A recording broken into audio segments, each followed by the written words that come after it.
রোদ বৃষ্টি কিংবা যে কোনো বিপর্যয় থেমে থাকে না যাদের কণ্ঠ, তাদের পেশার নেই কোনো পরিচয়। সকালে সবাই ঘুম ভাঙার আগেই জেগে ওঠে তারা, কারণ তাদেরকে ডাকতে হবে যাত্রীদের, তুলে দিতে হবে গাড়িতে। এই যাত্রী তুলে দেওয়ার ফলেই তারা পাবে তাদের রোজগার। যাত্রী তুলে দিতে পারলেই তাদের বাসায় চলবে ভাতের হাঁড়ি।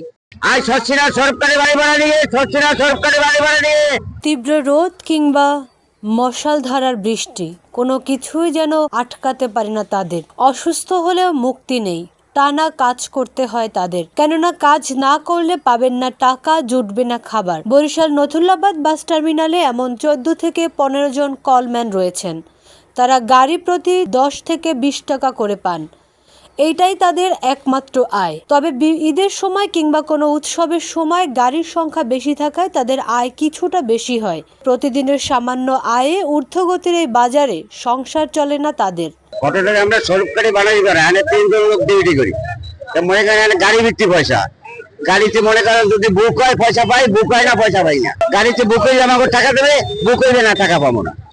এই এমনি ভাব খাচ্ছি তো। আচ্ছা মনে করেন 200-300 টাকা হয় আর কি ডেলি। এখন কিছু থাকে না, আগে হইতে এখন হয় না। আগে মনে করেন পুষাইতে পারতাম, এখন পুষাইতে পারি না। এখন খুবই কষ্ট হইতে আছে। আচ্ছা টানাটানি করেন বলান কেন, কারের ভিতরে ঢোকে, মানে অন্য রকমের সমস্যা তারা পায়। আমাকে শান্তি নেই কোনো। আমার গাড়ি আমি ডিউটি করে আমার ডাকতে হবে।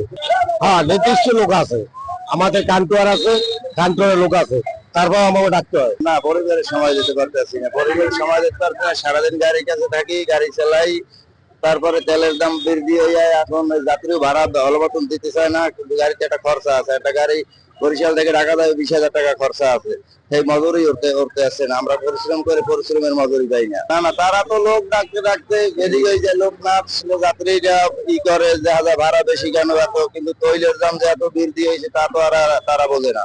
কিন্তু তারা এত ভাড়া বাড়লো কেন? সেই পরিশ্রমের সম্মানও পায় না, সেই পরিশ্রমের মজুরি তারা পাইতে আসে না। তেলের দাম কম ছিল, তেলের দাম বৃদ্ধির পরে যাত্রীও কম, এখন দেখা যাবে অধিকাংশ লস। আমাদের যে কষ্ট করি ওই মূল্যে প্রাপ্য মজুরি আমরা পাই না, এবং যাত্রী অনেক কম, অনেক সময় গাড়ি থেকে বন্ধ, কষ্ট করি কিন্তু আমাদের প্রাপ্য মজুরি আমরা পাই না। আমি হচ্ছে একটা গাড়ির হেল্পার, আমি যাত্রীর দায়িত্ব উঠাই। ওই আমি শিও না, আমি লোক হিসাবে, লোক যেমন বেশি হয় সেদিন টাকা বেশি পাই, কম হইলে কম পাই। আনুমান নিচে পাইলে 200 পাই, উপরে যাই কয় টাকা পাই ওই হিসাব নাই। 15 আমার নানি বাড়ি থাই আমি, মা থাকতেও নাই, বাপে মারা গেছে। এই কলম্যানদের রোজ উপার্জন 250 থেকে 400 টাকা। এর মধ্যে নিজেদের কিছু খরচ আছে, দিন শেষে হাতে তেমন কিছুই থাকে না। বাসের সাথে সংশ্লিষ্টরা বলছেন, বাসের যাত্রী কমে যাওয়ার ফলে কলারসহ সংশ্লিষ্ট সকলের উপার্জন কম। এছাড়া তেলের দাম বাড়ায় বেড়েছে যাত্রীদের ভাড়াও, যার প্রভাব পড়ছে কলারসহ সকলের উপরে।